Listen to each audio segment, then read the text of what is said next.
we knew our strength would be up front, and we've kind of leaned on those guys, especially at the beginning of the year right here, and they've showed out the past 2 weeks. But it's also just speeding up our young guys. So we only had, I think, 2 carries brought back from last year, 2 guys that have carried the football. We have a lot of talent in the backfield.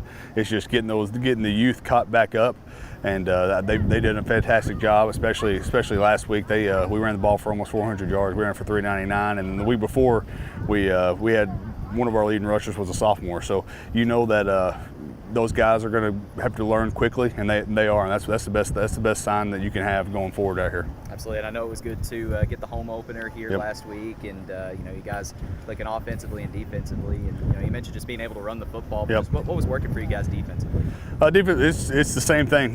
We put a lot of strength up with our front 4 on the defensive side of the football. Same thing on the offensive side of the football, and those guys have been able to fly around and play. We returned a lot of guys on defense. We lost some key guys, but we returned a lot, and those guys have played really well for us. The returning starters, and then the new guys that we plugged in the new positions. They've caught up to speed, and they flew around, and that's the main thing. Where everybody's flying around, playing physical, and that's what you want to see out of your defense, especially early on in the year.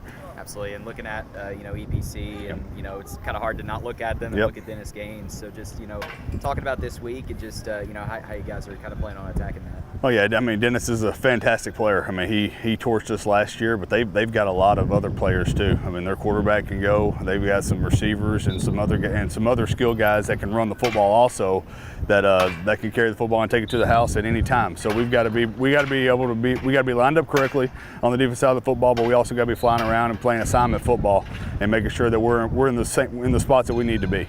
Absolutely. And just looking at this Friday, just what are some of the biggest things you're emphasizing with the team this week? Just alignment, making sure we're lined up correctly, and making sure we're playing good assignment football, and just those things on defense. And we want to be able to control the line of scrimmage. That's what we like to hang our hat on. We like to be able to control the line of scrimmage, and our offensive defensive lines, they know that we put a lot of emphasis on that. And if we can do that, we know that we're going to be in every ball game. And that's our goal. Is just we want to make sure we're getting better, but we also want to make sure that we're controlling the line of scrimmage and flying around to the football.